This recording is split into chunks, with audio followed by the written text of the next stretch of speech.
Hey everyone, welcome back to the Ceres podcast. Today, Mark Petrou sits down with David Hennighan from Hennighan's Fish and Chips.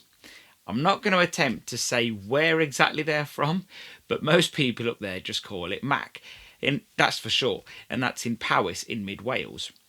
I don't want to spoil this conversation. It's insightful, honest, full of lots of great takeaways. But I remember spending a bit of time back in 2016 with the Hennighan family. They are absolutely lovely. And, they really do get involved with their local community. I've been involved in some meetings with David over the years and his wife, Anna, and they're just really nice people. I enjoyed listening to this one, and I'm sure you will enjoy it too. This episode is brought to you by Ceres, and today we're highlighting a product that's been with us since the beginning, the inception, our natural batter mix. It delivers a crisp golden finish without the hard crust or the soggy bottom. It's made from two, not one, but two premium British flours from Essex and two unique raisin agents to give you that perfect lift. If you want to level that up, try it with pre-dust number 1 or 2 or 3, any of the pre-dusts. It boosts adhesion, improves oil life and adds flavour from the inside out. They're UK made, allergen friendly and packed for freshness. Whether you're frying 50 portions or 5,000, trust what works. Simple, reliable and trusted. That's the Ceres Natural Batter Mix and our pre-dust range. Head over to www.ceres.shop to get yours today. And also don't forget our free Ceres calculators on the website. From profit margins to potato yields, they help you make smarter decisions faster. And if you're not on our mailing list yet, what are you waiting for? Now is the time. Exclusive insights, offers, competitions and news straight into your inbox once a week with no spam. The link will be in the show notes. All right, on to today's podcast with Mark Petrou and David Hennighan. I hope you enjoy this episode.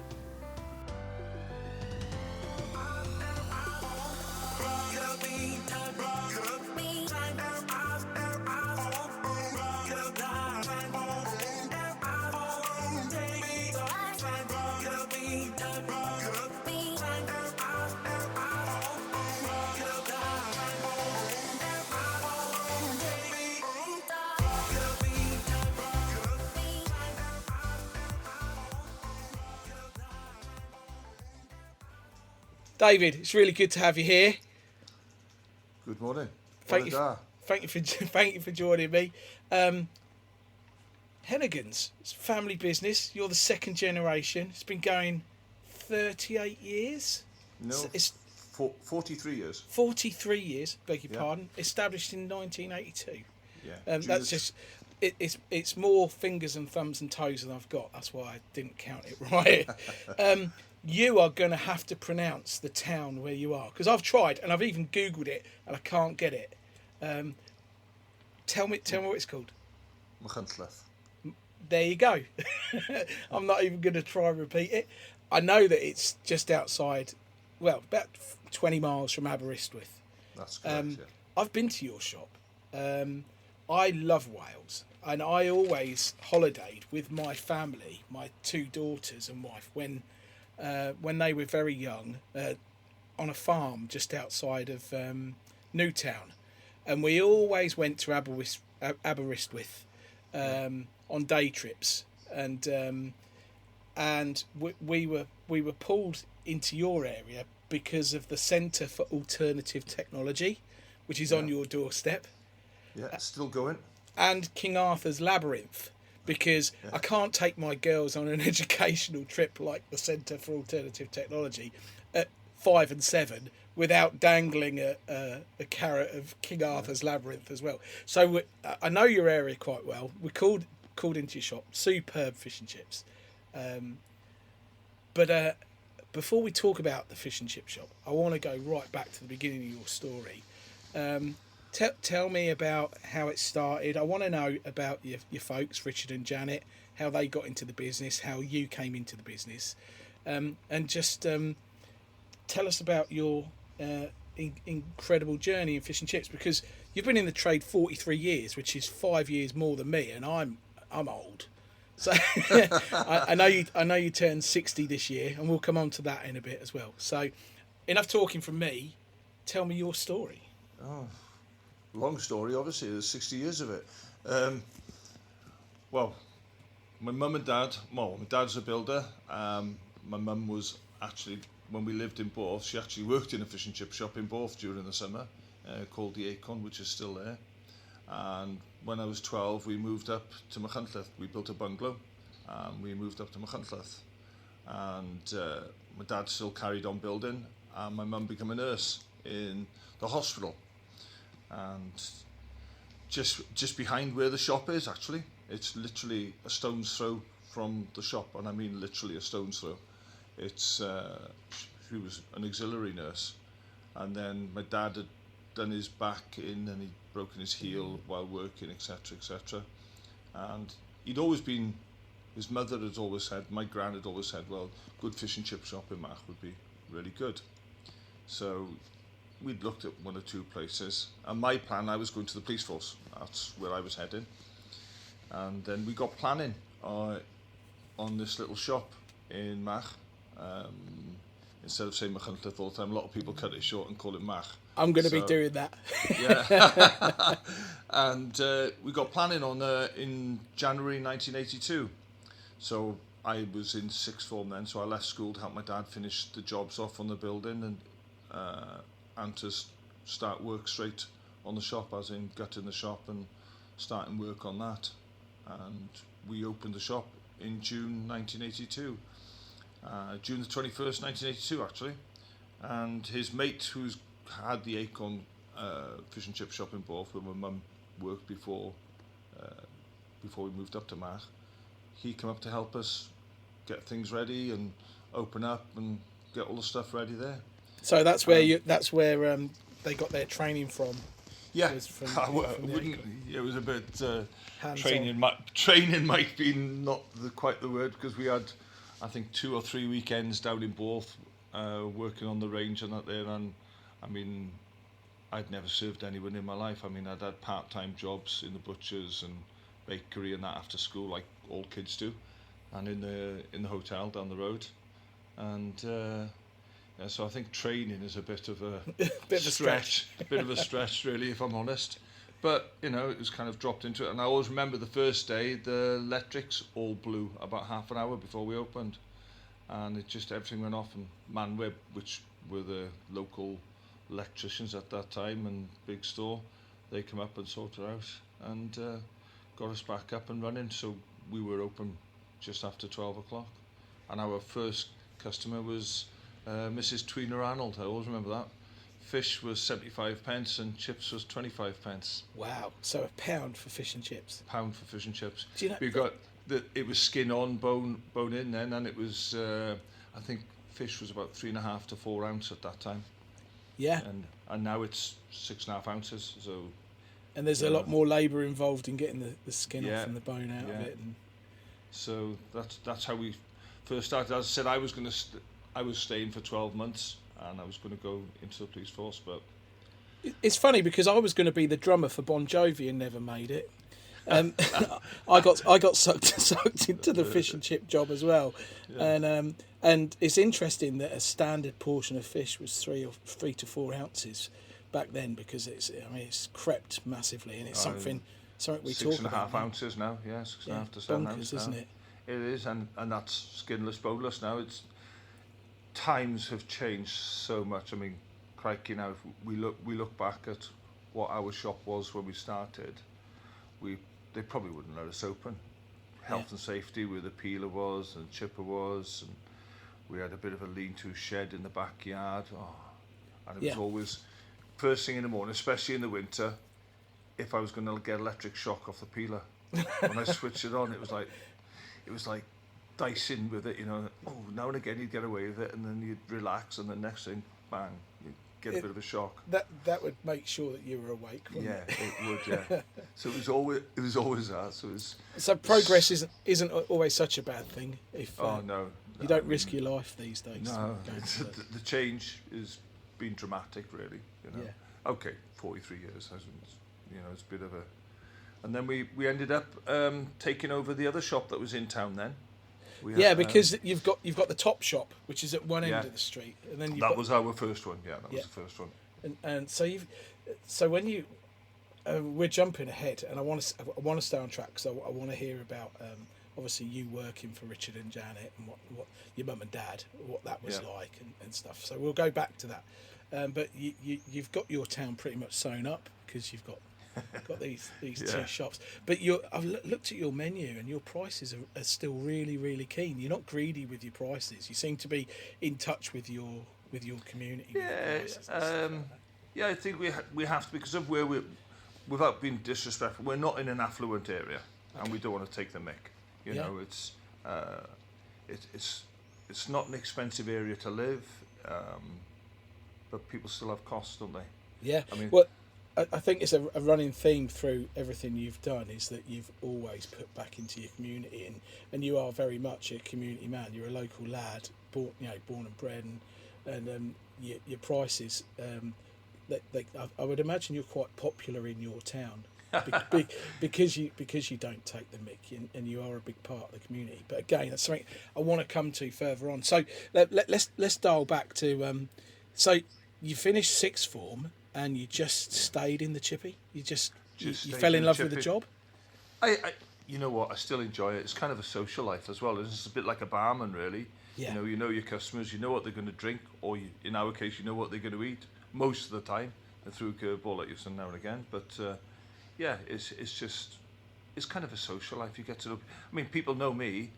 I mean, there's lots of people who come in who I stop and have a chat with. I could have a good chat with them. I couldn't tell you what their name is. Yeah, but you know what they eat. I know what they eat, yeah. But I wouldn't know what the name is. It's kind of one of those things. I think that's fairly typical.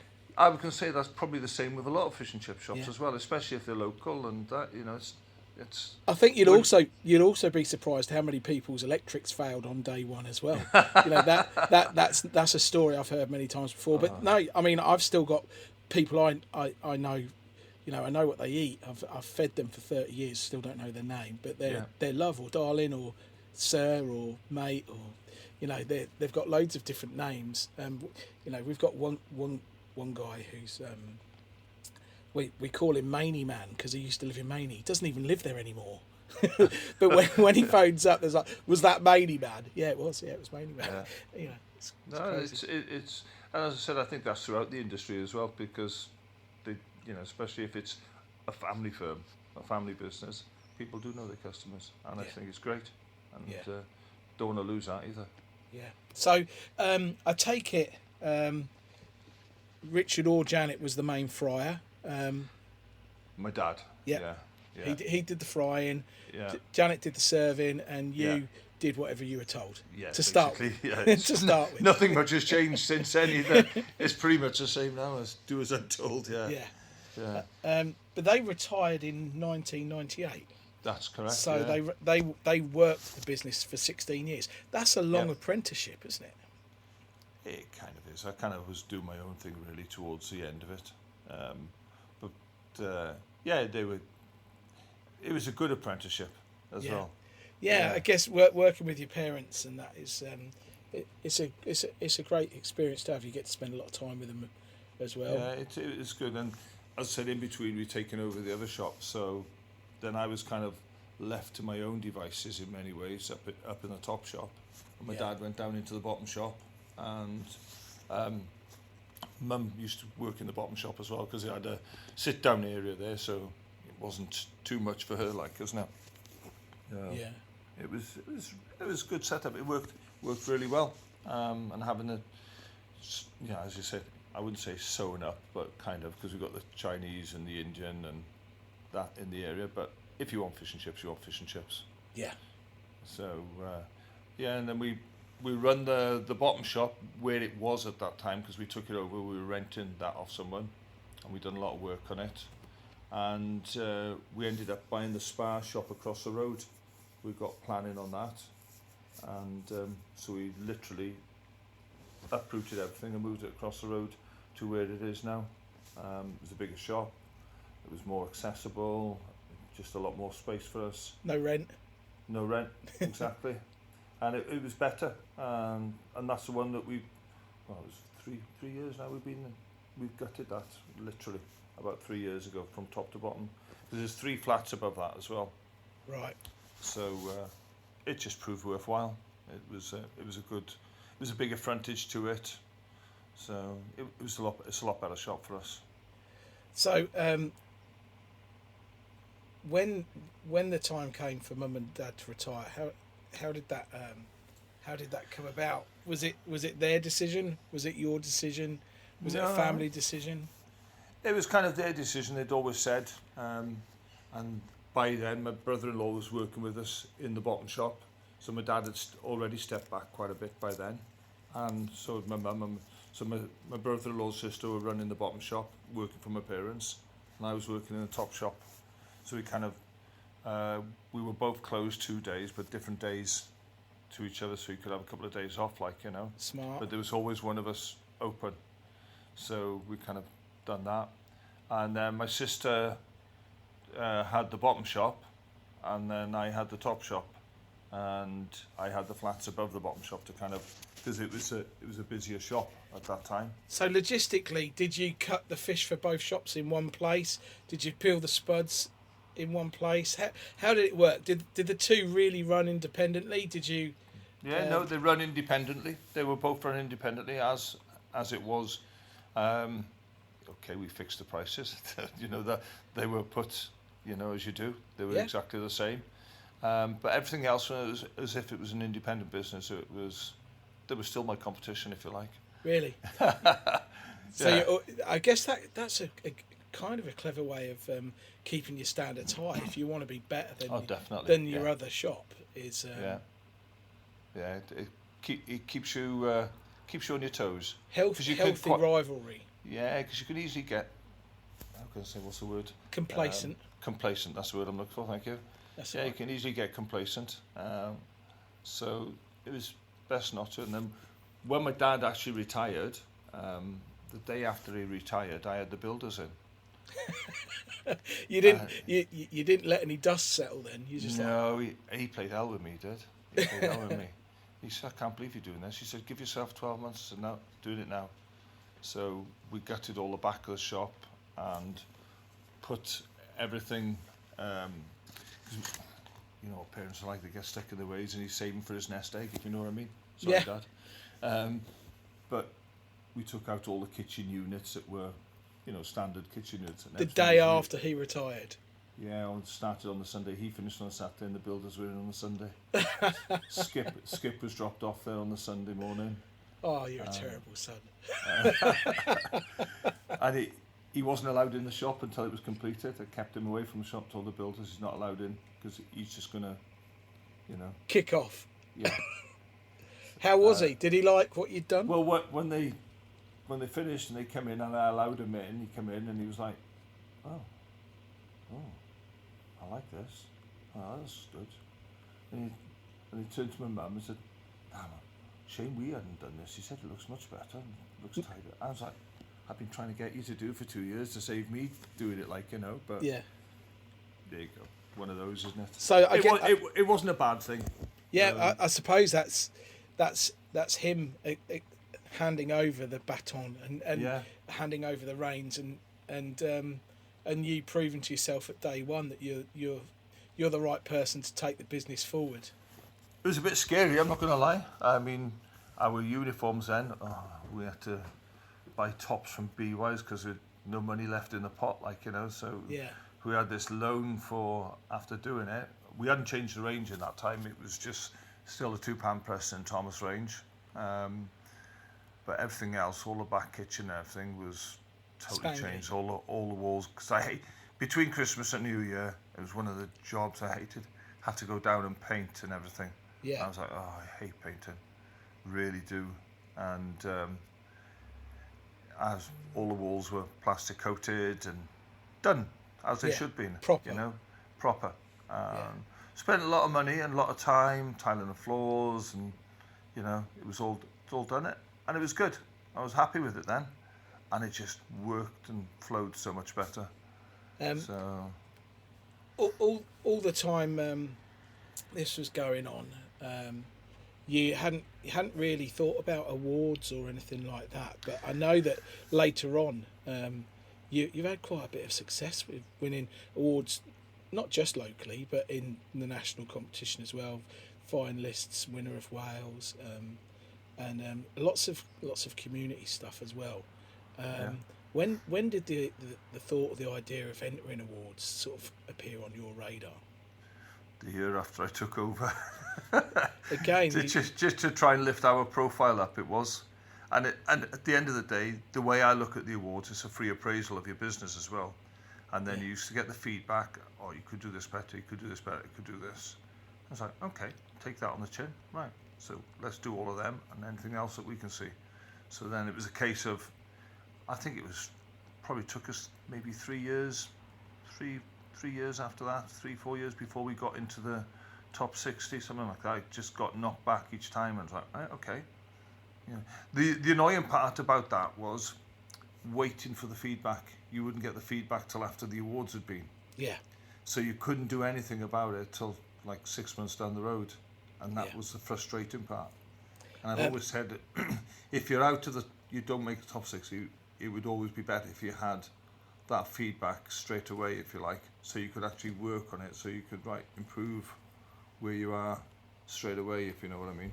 yeah. And of course, one of the first things that come back, uniforms are a bit. It was about our uniforms. Well, I knew that, just didn't have any money left. Yeah. So it was, but it's good. And then I think we had runners up to all ports, and they went on to win The national, yeah. the national. And then we had runners up to Finnegan's. They went on to win They the went on national. to win it. Yeah. Always said they got the name wrong. They should have been Hennighan's, not Finnegan's. But there you go. So it was, and then we finally got a success. I think it was 2004. Yeah. So that was really good. Then when we got to the top 10, I was like happy. We had to do a presentation and everything then, and I'm not a public speaker at all. So I really wasn't bothered. We got to the top 10. We'd had best in Wales, which was my target. Yeah. And that was it. So yeah, I mean, some people they have goals for their business, and you obviously got exactly what you wanted from the competition, which was obviously put your shop on the map, and you've done really well to sort of cash that in as well. And you've done judging as well, haven't you? Yeah, and that's what, when we done the judging, we stepped out of it then because I felt it wasn't correct to do. I don't think we went back into it for about 2 or 3 years until after the judging, something like that. Because it wouldn't have been right to do it the following year or something. It was just, because you get to know what they're looking for when you do the judging. Yeah, it helps you it be does, better. Yeah. It does, yeah.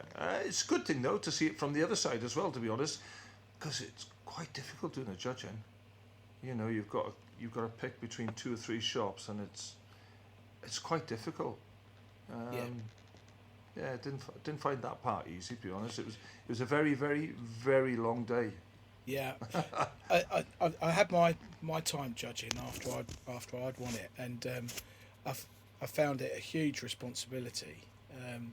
But also, I learnt so much from being a judge, and you pick up, you adopt. I won't say you steal. You adopt other things that people do well, and apply those to your business as well. So I think anyone that gets the opportunity to judge the competition should put themselves forward.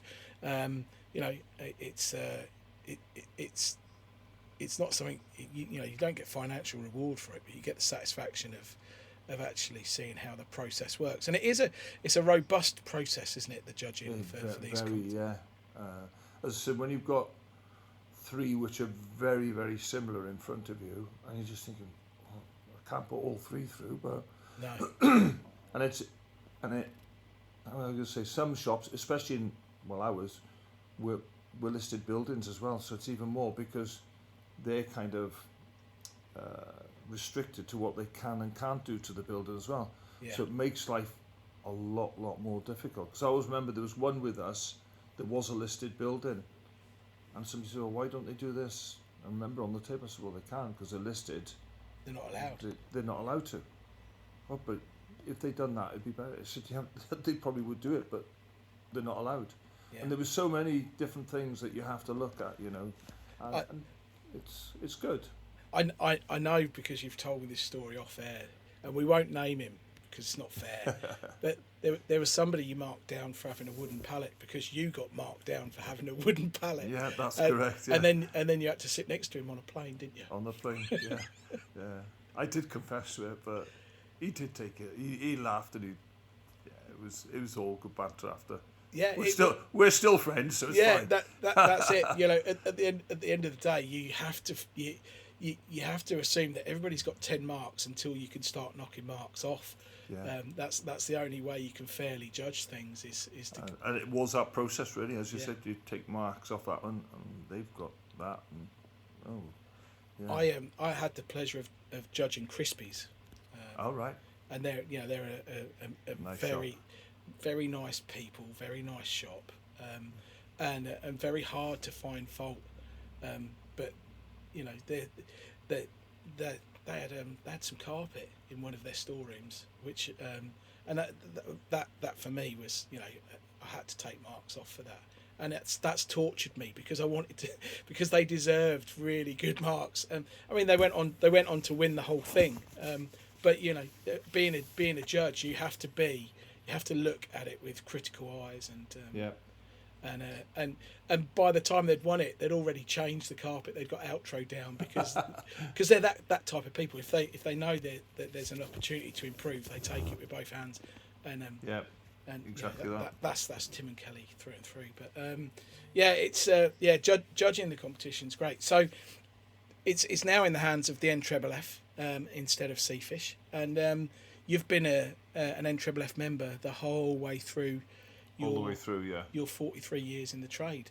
Yeah. And you are a good advocate of membership of the NFFF because you've used them not just for the everyday the everyday services they provide, but you've used them to their full potential on loads of different occasions.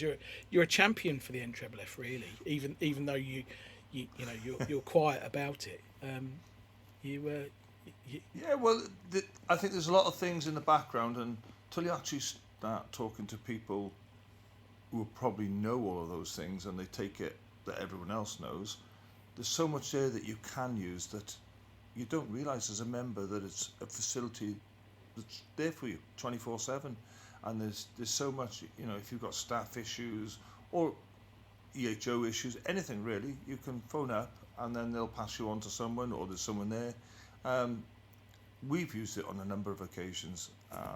It's not let us down. It's not let us down at all. So, I mean, for the sake of what the membership costs, I hear people saying, well, I don't even know how much it is now. Is it 180 quid or something like that? 200 quid? Let's round it up. I don't know. Round it and just say a couple of $100 a year. Yeah. It just gets paid with us, and that's it. It's done with, you know, and it covers both shops, but it covers you as well. Helps you sleep at night. Yeah, it's just everything that you need is actually there. So I don't understand why you'd open a chip shop and not have it. It's like opening a shop without any insurance, really. You know, you've got to have it, and you've got a public liability. And really, I think it's that sort of how the membership should be treated. There you go. I think they should give you a year's free membership just for just for what you've just said there, because I happen to agree. You know, I'm a paid up member too, and you know, you can pay up your membership and not use the NFFF, or you can pay up your membership and use the NFFF. They don't mind if you know, but it's something that I guess we all need to support them, don't we? Yeah, I think so. I think it's important that it's supported. In all fairness, I think if you got a shop, you should just support it, and you know, you'll find certain things. Go and spend half a day looking at what you can get out of it. Yeah. You should be surprised what you can get as well, because it surprised me what is actually on there that you can get, and the discounts that you can get off places as well. That'll pay for your membership. You're after 2 years free membership now. 3, I was thinking, no. But yeah, it's there, isn't it? Make use of it. Yeah. So let's talk about your shop in particular. Very traditional menu. What do you fry in? Do you fry in vegetable oil? Do you fry in beef dripping? What is your area? What do you like to fry? We use sunflower oil. Sunflower oil. Okay. Yeah, we couldn't use beef dripping around here because there's too many vegans and vegetarians. Really? In Wales? I didn't realise they'd made it into Wales. Well, you've got the Centre of Alternative Technology you mentioned earlier on. Yeah, an amazing place to take young kids. So that's where your vegans and do I coin the word, say the word hippies, but I don't know if that's, am I being too generic there, or No, that's fine. There's that's not politically incorrect or anything like that. You can say, you can speak freely here. That's it. So we have a lot of people around here who have vegans and vegetarians, and I think if I cooked in beef dripping, I'd probably lose a certain percentage of my customers, certainly. Yeah, so you are inclusive in that respect. Yeah. And to be honest, I do like frying in sunflower oil as well. It's really nice. When we going back to when we first started, we used to fry in, it was triple gold groundnut oil. Amazing flavour.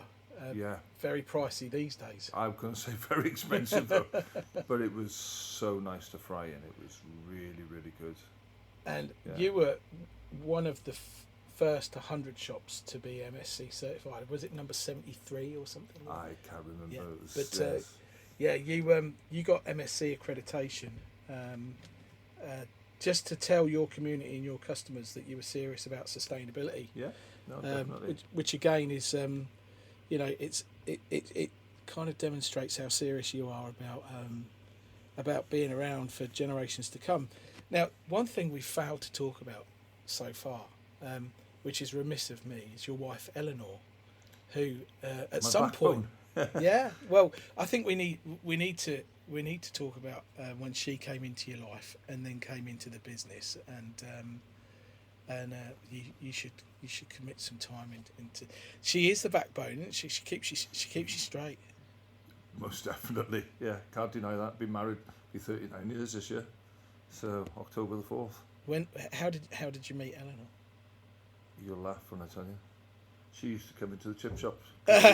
She was visiting a nan who was in the hospital behind the chip shop, and she used to come into the chip shop. So you groomed her, is what? No. Well, ironically, when I lived in Borth, her father was the coalman who used to deliver the coal to our house. Okay. And then I didn't know that at the time, obviously. I was only young then. And we moved up to Mark, and then she used to come into the shop, and then we ended up getting together in someone else's wedding party, actually. And that's when we got together. And you've got three lovely daughters, Anna, Gemma, and Nina. Yeah. And they all work in the family business too, don't they? Different parts of it, yeah. Okay. I feel there's a story there. You need to. Well, Anna, my eldest, she runs a coffee shop and restaurant in the garden centre. Yeah, because you own a garden centre as well, don't you? You need to open up a bit more and tell me about this as well. And Gemma runs the chip shop, the bottom shop now. She done 3 years in uni and a year out in KC doing marketing and everything. And Nina works in the chip shop. She was working with a driver's assistant on the bus in the morning with not disabled, special needs. Yeah. And she'd done that for about 5-6 years, and then she's come into the business. But she's also a part-time firewoman as well. Wow. So if the alerter goes off, if you hear the alerter going off, she's off and doors closing, and that could be any time of the night and day. Yeah. So, but I done 7 years on the fire service as well. See, so when I was 18, 19, I done about 7 years part-time. So just trying to follow she is. But she's already got one step ahead of me. She's done all the BA course and everything. Wow. She loves that. I think if she gets a chance to go full-time, she'll be going there. So at some points the chip shop just has to shut because there's a shout. No. She's off call when she's in the shop. Oh, right. Yeah, at certain times. and then like she'll put herself back on call maybe an hour before we close because it's gone quieter then, so she can just go. Yeah. If she needs to. If she needs to, yeah. So you became a part-time fireman while you were working under your mum and dad. Correct. Yeah. Okay. So the shop was always okay if you needed to go off and. Yeah, sometimes. Yeah, not always. Yeah, it was. You know what? It was a really good time. I enjoyed all the 7 years I was on there. The physical side of it. The physical side, yeah. There's a lot of forestry fires and chimney fires and stuff like that. And fortunately, I think I missed every fatality, so I'm quite grateful for that. Yeah. But So I guess it scratched an itch in the fact that you wanted to become a copper and didn't follow that path, but you still got to be a hero in a uniform. And, to a degree, I suppose, yeah. There's probably something in the background there that not even I noticed, but yeah, I dare say there was something that, and I just got persuaded into it, and I was like, oh, this is all right, this is. So while you're running the family business, you do mention that you've got a garden centre as well. How did that happen? Tell me about that. It's kind of an awkward one, really. Well, I don't want to make you feel uncomfortable, but the listener wants to know. So it's going to open up another avenue now. This is because I was trying to poach someone else to come and work for me in another part of my business because I got a hardware shop as well and DIY store. Crikey, O'Reilly. So I was trying to poach this lad who I used to go surfing with a lot, and I've known him for years. And I phoned him, and he said, "Well, I can't really. I'm staying here." And I said, "Oh, where you at it?" And he was in the garden centre and chatting on the phone for half an hour. He said, "Oh, don't fancy buying a garden centre, do you?" He said, "And I'll run it for you." I said, "Oh yeah, pop down this afternoon." It was just a joke, like, isn't it? It was a joke. Oh, have you got two? I'll have two. Yeah. So, kind of come off the phone, first thing you do is like, oh, didn't know it was for sale. So, well, we'll go down and have a look when I know he's not working, when my mate wasn't working. So we went down and have a look, and we went, had lunch and that there. Went there about 3 or 4 weeks on the trot. It's like, you know what, should we have a go at this? And 6-8 months later, we ended up buying a garden centre. So by now, we're sort of 35 minutes in. The listener is starting to build a picture about who David Hennighan really is. You are this firefighting, fish frying surfer who owns a hardware store and a garden centre as well, and you've managed to create 3 lives. 3 wonderful daughters. It's a bit awkward, isn't it? You're a busy guy because I know you do more. You're a Rotarian as well, aren't you? I am a Rotarian. Yeah, we've got a meeting tonight actually. Yeah. And you raise a lot of money for charities. I know Help for Heroes is one of them, but you do a lot in your own community, and you've just done 250-mile bike ride across England, the Netherlands, and Germany. Yeah. And you did that because you turned 60. Is that right? Yeah, well, what happened was mate was done it last year, and he, when we had National Fish and Chip Day, he cycled out a shot. He was doing VE Day, 80 years, so he decided to do 80 miles outside the shop on a bike that day on rollers, and to try and get sponsorship, and so we marketed him, if you like. Yeah. And he collected about 1,200 quid outside the shop that day with various donations. So he went and done, because his grandfather was landing on the beaches. Yeah, so he done it in memory for him. And at the end of it, he just said, "Do you fancy doing it next year?" And there was only 1 beer in, so I said, "Yeah, why not? I'll give it a go." And then after, you just kind of think, I've just said yes to that. I was like, I better start training. And so I got pulled into it, but enjoyed every minute of it. Apart from the London leg. I didn't enjoy the London leg. Cycling through London. Yeah, that's good. Coming out of London, it was... The air's not good, and the traffic's not good, and... it was just... Yeah, that was hard work. And it was probably so damn hot as well. It was one of the hottest days. So and that was the first day. That was 74 mile, and then we were overnight ferry then to Holland. The rest was easy after that, so Yeah. it was good. It was a bit cooler as well, and obviously Holland's nice and flat, so that was quite nice. Yeah. So, you having this community focus, obviously, it's good for business, and you're clearly a well-respected member of your community.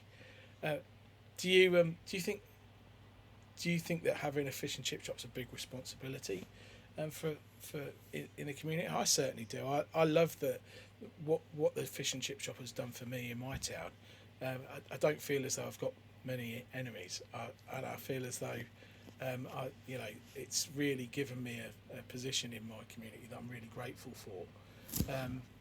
Being a Rotarian, being a fireman, all of these things that they all count. But the fish and chip shop, you've got, I guess, the. Do you feel the pressure of it being second generation thing? No, not at all, really. I've always been there, so I don't kind of class it as second generation because I've always been there. Now the pressure's probably more on my kids, to be quite honest, on my daughters to make sure that it works well, because we've already won awards before they kind of joined the business. Even though they were always in the background, even from an early age, they were filling up the pop fridge and everything. So there's probably more pressure on them than on me, if I'm honest. But I agree with you that it is a hub for the community, really, in many ways. Fish and chip shop. It's an honour, isn't it, doing fish and chips in your own town? I love it. And people say, "Oh, why are you still doing it? Why don't you step away?" I enjoy it. I still enjoy it. I miss the banter. We all get bad days, but that's any job. But I love it. I love being in it, and I love the involvement. And you have a chat with people over the counter. Next thing, you're behind. Oh, sorry, I'm chatting away, But no, it's good fun. And even people who've got caravans and that around here, and they come down, they look forward to it every year. As soon as their caravans open, they're in on a Friday night and a Saturday. Great. And the same people. Would you describe your area as being quite static in that it's mainly community based, or do you have tourists? Do you have seasons? Is there a busy time of year? And yeah, you have seasons. Yeah, I mean, when we have the lantern parade and the fireworks, it's usually the end of our season. It's around November, beginning of November, and then you'll go quiet then, or a lot quieter until probably the end of February, beginning of March. March the 1st, the caravans open, and you'll slowly see it, just gradually, depending on the weather. You'll pick it up. It'll start picking up from March onwards, the weekends, because the caravan sites are open, the chalets and lodges, and people get to use them again then, and they come down. But definitely, I mean, we now, because we've got the two shops, we close the one for 8-9 weeks over Christmas and New Year, and take any holidays or any work that wants to in either one of the shops. Where do you and Eleanor like to go on holiday? Do you have a favourite go-to place? Because obviously I like to come to Wales. Where do you like to go? Well, ironically, we used to coincide our holidays more often not with the Whitley show at Bolton, and then we'd end up going to Centre Parks in Penrith. Okay. We loved that, and the kids loved it as well. And it's kind of a safe place as well, isn't it? Yeah. So we always used to go there. That's where Gemmy won her first bike. Yeah, I don't mind a Centre Parks myself. I think Centre Parks should have a fish and chip shop on each one of them, because every Centre Parks has got a lake. Every Centre Parks is, I think fish and chips would be a good fit for Centre Parks. I've tried, believe me, I've tried. But no, that's we haven't been too many places, not abroad, but getting more chance to do it now. Well, I say that now, grandchild along the way, maybe I won't, but that's right. So Gemma's expecting it'll be your first grandchild. Yeah. That's exciting time. So you turned 16 January. Yeah. You raised over 4K. Yeah. And what was the cause this time? What was the charity? It's for Help for Heroes. Heroes. Hopefully it'll be about 4,500. That's amazing. So some fantastic, well, you know, all the donations, whether it's £1, £10, £100, it all goes into a worthy cause, isn't it? It's quite humbling actually doing the ride as well, to be honest, with ex-service and ex-military people there, and then going to the memorials along the way. It's kind of an eerie silence, even though there's 100 odd people there.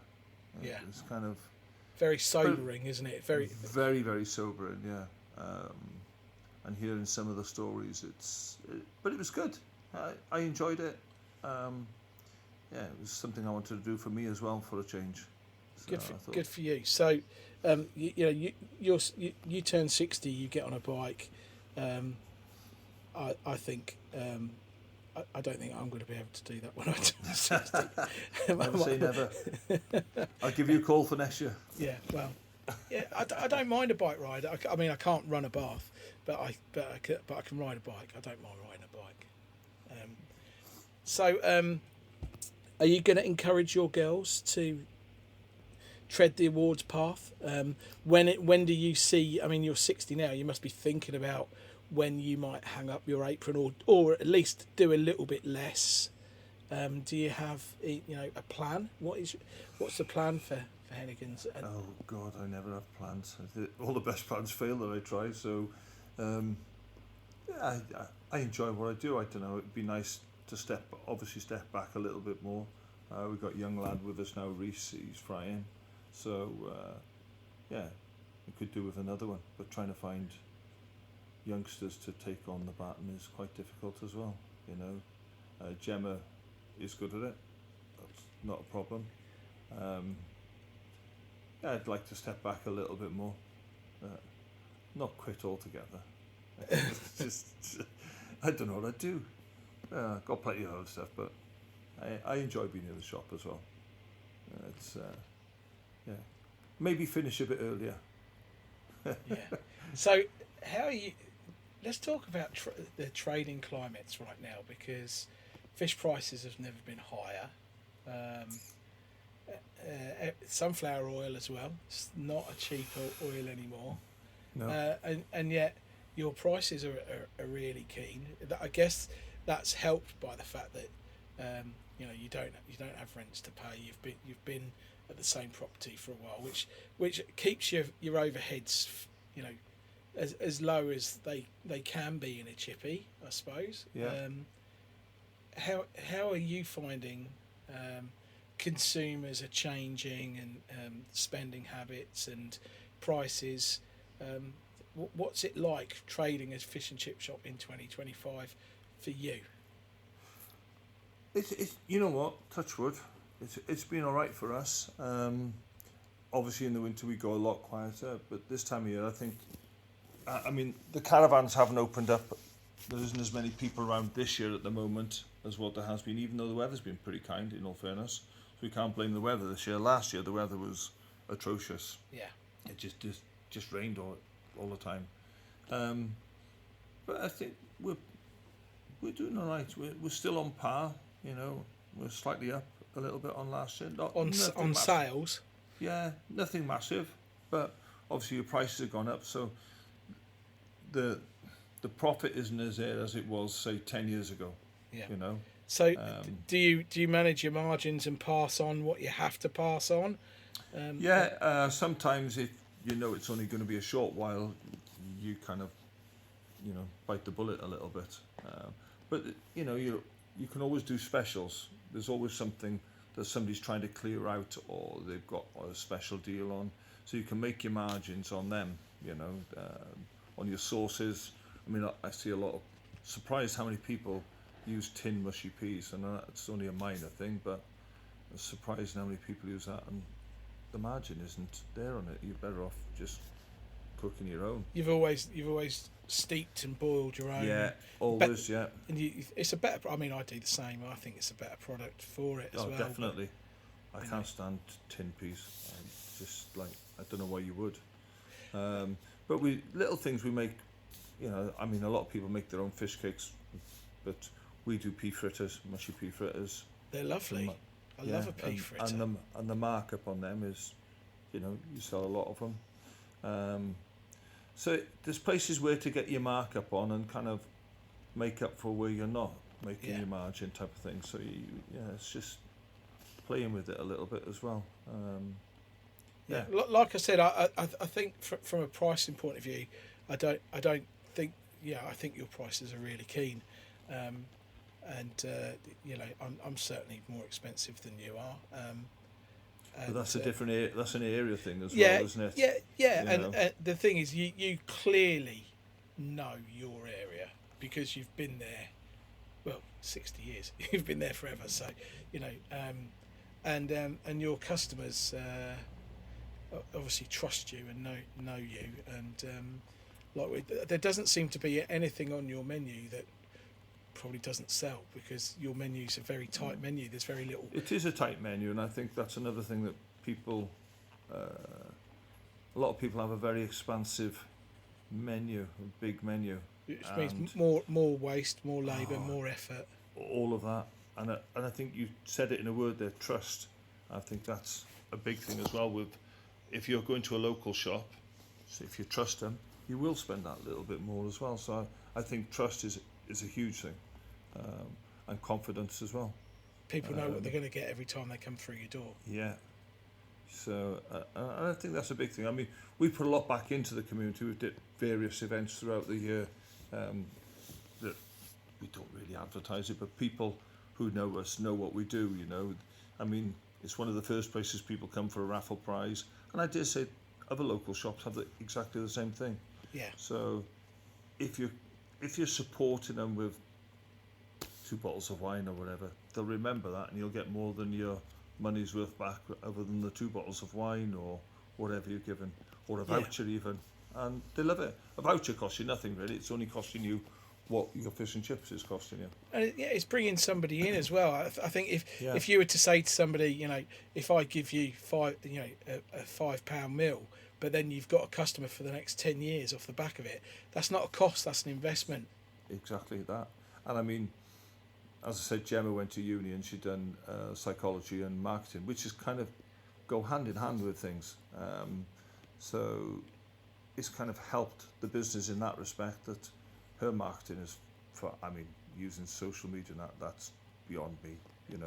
I've had a sneak peek at your Facebook, and your digital images, the pictures and the social media side of it is on point. It's really, really lovely pictures of your food, and promoting without arrogance what you do. It's she's clearly very skillful. If it's Gemma that's done that, she's done a fantastic job. Just Gemma's done that, and we work with Eat Marketing as well with a lot of our with the website, etc. And we work with them if we get any signage and that done. Yeah. Well, so, your packaging and your branding's all really really good as well. So it's very clean. It all stays within that. It still keeps what we are. It doesn't need to be hoots and whistles. It's just what we are and what we do. I still love the trade. It's you've got to have a little bit of passion to last 43 years, because there's been some times when around here it's been like recessions have been hard, but I feel it's been harder after COVID than any recession, if you like. What was COVID like for you? How did you cope with that? Did you close? Did you stay open? We closed for about 10 days, right. Just to get our thoughts together, and we got onto Panipos, and they set up everything in the space of about 6 days, I'm going to say. That's great. So we got online, and we opened in the evenings, because I was allowed to open my hardware shop. Yeah. Because hardware shops were allowed to stay open. Essential worker, key workers. So we were taking phone calls first for orders, which was an absolute nightmare. One of the girls would go in, because there's a family of 5. We didn't have to involve anybody else in work. They were all off. Yeah, you're a bubble, aren't you? Yeah, so we were a bubble, so it kind of worked in our favour. The garden centre, we had to close the coffee shop and the restaurant there, and garden centre, I nearly lost the garden centre, I'll be honest with you. that nearly went. I thought I was going to lose it, and I kind of come to the point, accepted that I was going to lose it, and just done the best I could not to, if you like. Yeah. It was very squeaky bum time, as we call it. Yes. And we actually, what I was doing was, we'd open the fish and chip shop in the evening, and then I'd go down the garden centre, finish say 10, 11 o'clock, whatever it was. I'd go down there with the 2 vans, pick up a load of plants and fill the 2 vans up with plants. And Mrs was with me. Yeah. And bring them back to the hardware shop, because we were allowed to open in the hardware shop. Try and sell And them. we'd set up a plant area there, so we were selling them there, so the garden centre didn't lose any revenue from the plants, because it was the bedding time of year, so it was like... There's and we'd so much to do in a garden centre, isn't there? Oh, So, it was you know, crazy. and if you don't sell them, they keep growing, and they still need watering. They still need so much time and effort and energy to, you know. And if they're not perfect, people don't buy them. And So we got through that part. I was working in the hardware shop in the day because I had 2 people off who had underlying health issues, and one was going through cancer treatment. So I'd be in the hardware shop at say 7:30 in the morning. I'd finish there at 4 or 5 o'clock, and then shoot up to the Chippy and do my shift there, and then shoot down to the garden centre. The bloody hardest time I've worked in my life, but I've never worked so hard. It was ridiculous, but we're still here, you know, and kept everything going, kept everything moving, and kept everyone's jobs going, which was the important thing. And the Chippy was really busy. You get the very odd now and again, and I'm sure every chip shop across the country had it. You get so many rude customers. Yeah. Absolutely. Entitled, thank you. I was going to use another word, but entitled's probably, yeah. You I know, have a few words for them. Yeah, well, we've got this far, and neither of us have had No, to use colourful language. We're doing really well. No, it was, they were, yeah, they were tough times, they were. I don't want to go back to that one. No. I feel I work hard enough in between, but that was probably the hardest I've ever worked, actually, if I'm honest. Long days. Yeah. But you prevailed. You steered your business through it. I think fish and chips actually did very well out of COVID. I'm going to say thrived, I think. I think people fell back in love with fish and chips because of COVID. And I really liked the fact that there were no cars on the road, because I think whenever I go out in a car, people should just pull over anyway and let me through. I quite enjoyed COVID. But having said that, I wasn't a prisoner in my own home. I was able to. A lot of people were. I wouldn't have fancied being in a tower block anyway. No, that couldn't. We were fortunate round here. I mean, it was nice to have fresh air, lots of good walks. And I think a lot of people come down to the caravans early, even though they shouldn't have. But they were like, I'd rather be stuck in a caravan down here than wherever they, tower block in Birmingham or whatever, or So a lot of people did, and the streets were quiet, but the countryside was busy, if that makes sense. Yeah. So one of the hot topics that seems to be on the lips of most fish fryers at the moment is VAT.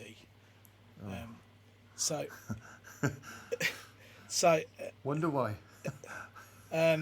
I just wondered what your thoughts were on it, because I want everyone to be able to have their say about VAT, and you've.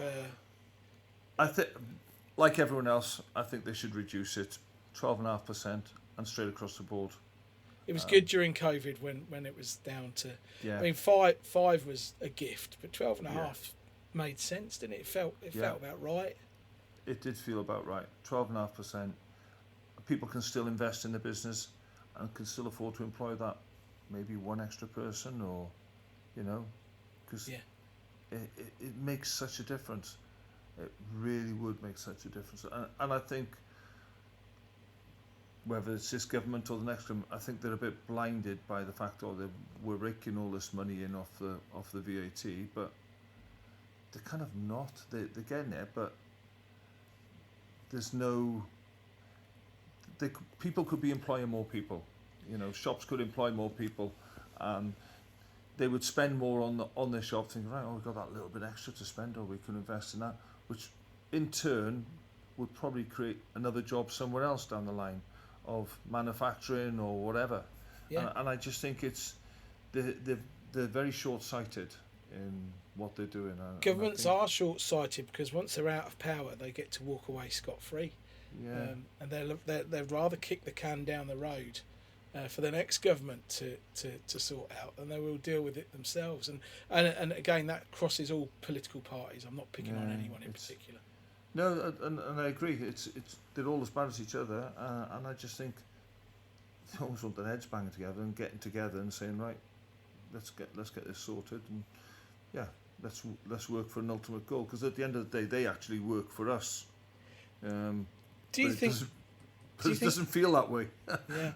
Do you think as an industry we should put our prices up on the menu and say these prices are subject to VAT, or we should put the price is £2.50 plus VAT on the menu so that people realise, and then when they get to the till the price is more than what it says on the menu, and you say, well, that's what we have to collect for the government,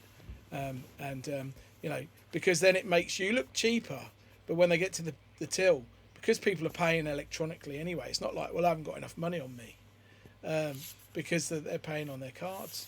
Or do you think that's just going to create problems? I think that'll create problems. Yeah, I think there is right. Another.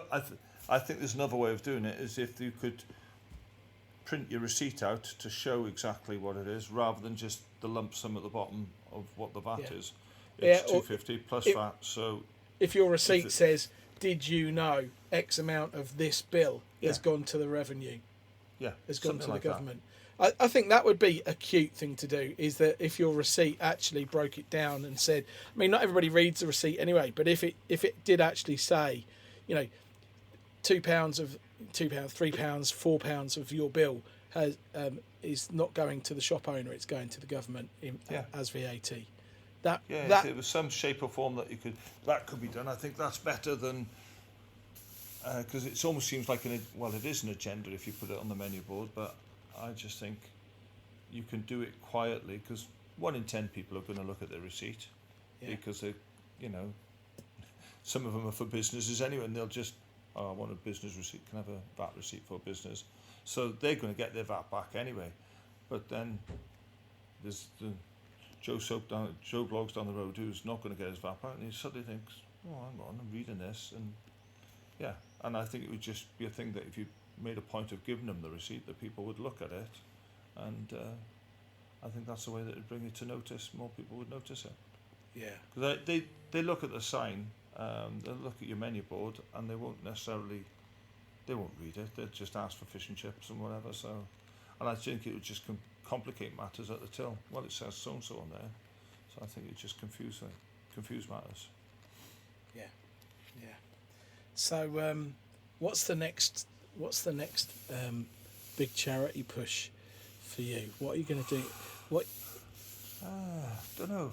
I'm almost signed up for doing Help for Heroes for next year at the moment. I'm kind of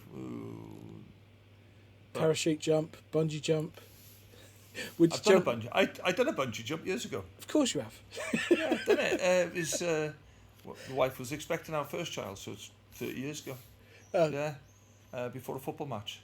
I had about 250 quid for the Red Cross then.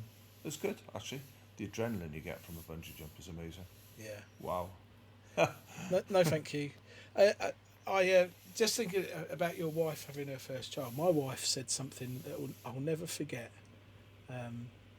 When she was in labour with our first child, she looked at me deep into my eyes and she said, "Don't you ever touch me again." And I don't know why, I just felt like sharing that story with you. When you had a bungee jump when your wife was expecting your first child, and that didn't put you off. Was it your wife's idea to do that? Probably no. My mum wasn't happy with me when she found out, but it was just one of those things. I had a chance to do it, and thought, yeah, go for it.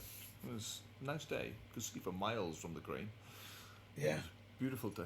I can see my house from here. Yeah, it was good. It was just one of those things you take off your box, don't you? Yeah, You know? absolutely. Parachute jump, I don't know. I keep looking at, you know, these, what they call, the wing ones, they jump out with flying suits type of thing. Oh, yeah. That The flight is suits, cool. you look like these... Flying squirrels, don't they? yes, exactly that, yeah. That's Yeah, just- so you wouldn't just do a parachute jump, only if you could fly at the same time. and then- I don't know if I could do that's kind of stretching it a bit. But but they see these people leaping off cliffs with these things. yeah, I don't know about leaping off a cliff. That's, I'd probably go wrong. The cliff would probably collapse me or something. I can't. I'm rubbish on a step ladder. I don't know about jumping off a cliff.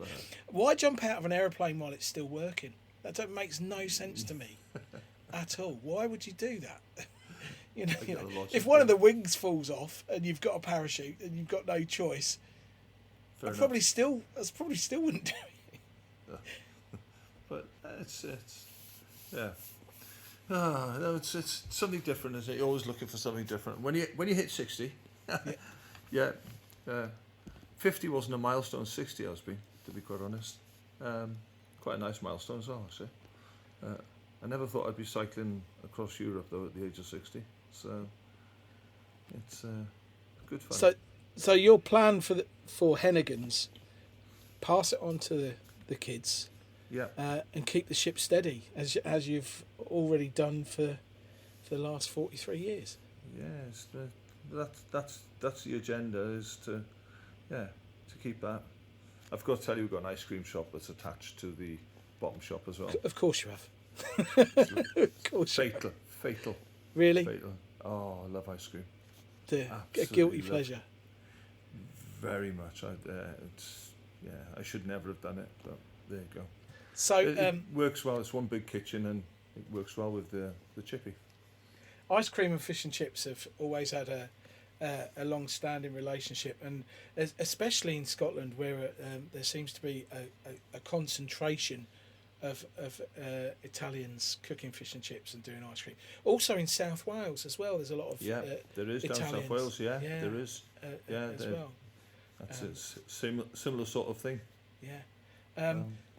Are there any people in particular that you want to thank or recognise or acknowledge? Because this is an opportunity for you to do so. And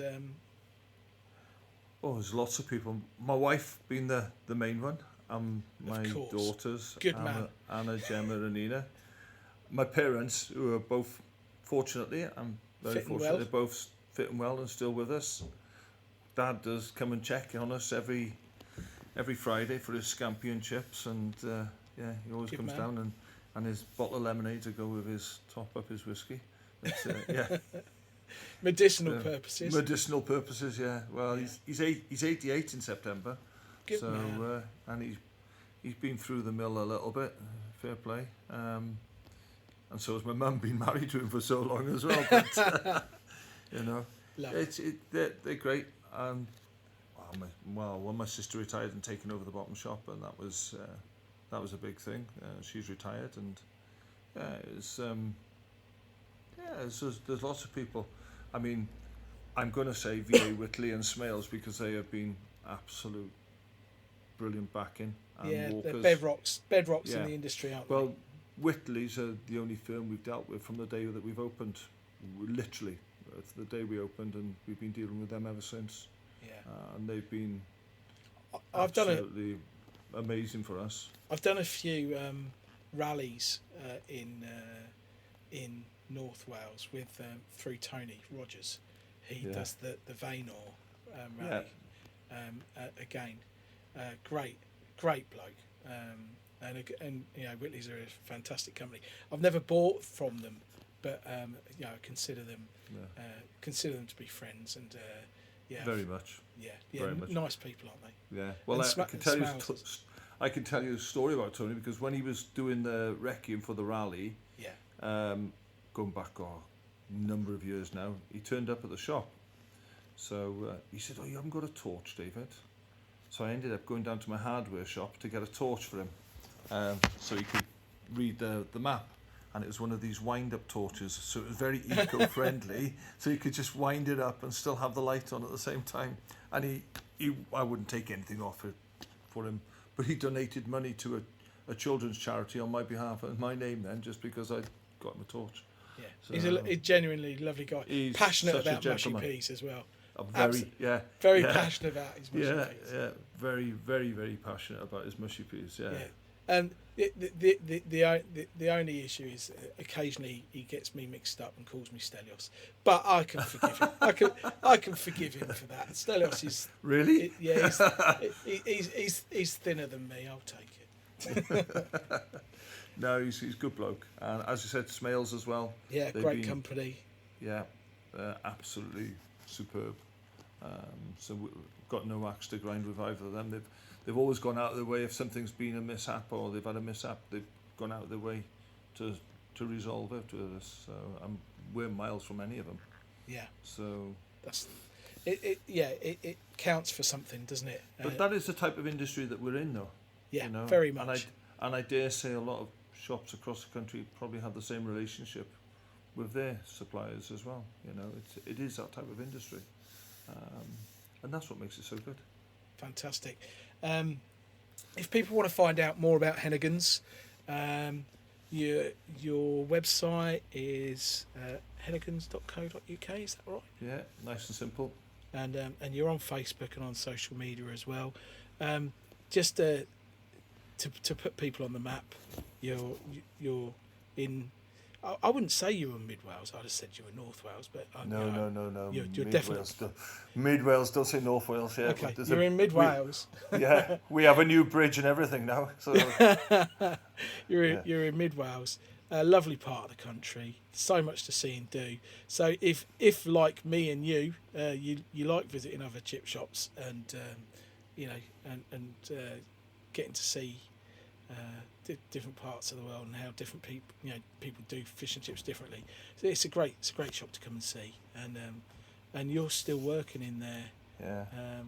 So we get to see. I got to give a mention to someone as well. Please do. He's big good mate of mine is Anthony Acker, Thosis, Birmingham Merchants. Okay. Big friends with Anthony. Yeah. We met when we went out to Norway because I got pickpocketed on the way out to. Oh wow. And become good friends. He gave me a lift back to Telford because my train ticket's gone, obviously, with that. Right. And been friends ever since. My daughter went to uni in Aston. Yeah, nice bloke, great shop. Oh, lovely people. So, to the point that their daughter Scarlett was one of my daughter's bridesmaids at the wedding. Right. So but that's the way the industry has brought us together as well, and we're still best mates. It does, doesn't it? The industry's really good for that. Really good for that. And I got lots of friends through the industry. Steve Muscat as well down in Cardiff.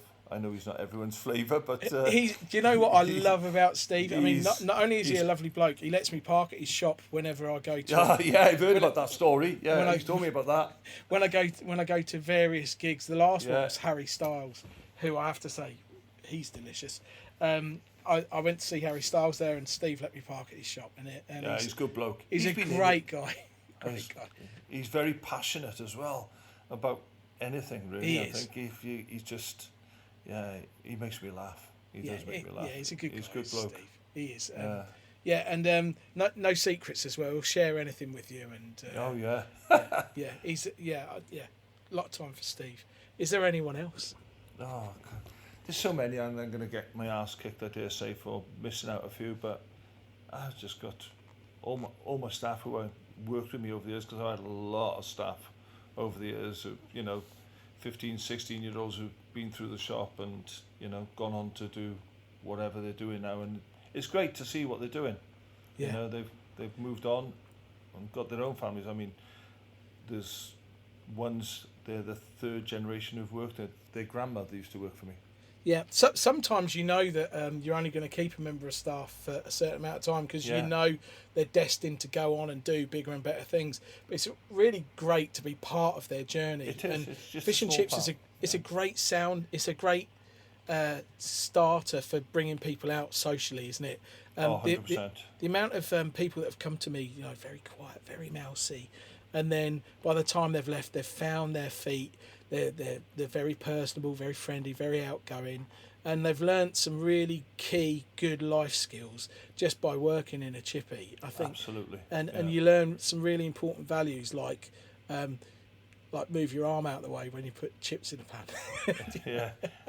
Yeah. You do. You seriously though, you do learn some really good life skills working in a chippy. Yeah, no, we've had so many youngsters who have gone on and gone to university and then come back just to see us, and it's nice just to be a small part of that journey. It's really good. It's however small that part is, it's nice to be part of it. Yeah. And they're great people. I got a lot of time. And they've got their own families. That's the funny thing is they come back and they've got their own families. And, oh God, I remember you when you were 15 working for us. I'm for the first time about to take somebody on whose mother worked for me. When I won Fish and Chip Shop of the Year, she was working for me. Her name was Francesca, and her daughter Adele is now 18, and I won Fish and Chip Shop of the Year in 2006, so that was 19 years ago. So a year after I won Fish and Chip Shop of the Year, Fran left, got a partner, had a baby, and now Adele's coming to work for me, and I'm still there. So that's a first for me. Yeah. But yeah, it can be a It's generational great. thing, It's can't it? all part of it, and it's nice because you're part of the community as well. Then they all come for looking for work and whatever. So it's nice to be part of it. What it tells me is it's time for me to clear off, and but I don't know. I mean, both my kids, they're both 20 and 18. They've both done stints in the chippy, but they were useless. They were terrible. Maybe it's because Dad wasn't hard enough and didn't push them enough. No, I mean my father, he got his pound of flesh out of me. Let me tell you. But my daughters, they were my princesses, and I didn't push them hard enough. But they both went on to work at Burger King, and did well. So they've both gone on to other things now. But going through the chip shop is it's hard work. It's definitely it's hard work, but it's rewarding in many ways. Well, David, unless there's anything else you want to talk about, I mean, I don't think we really did a deep dive into anything. Yeah. But we managed to cover a lot of ground, it was just nice to have a chat. It was really This is nice how I to am hear when I'm in the shop as well, so I can. Yeah. We've never spoken at length, and you're a very laid back kind of guy who I think if we were able to scratch the surface and go a little bit deeper, I'm sure you've got loads and loads of stories. But you've had an amazing career, and long may it continue. I just want to thank you for your time today and for coming on and spending no problem. a bit of No time problem at all. with me and the listener, giving us.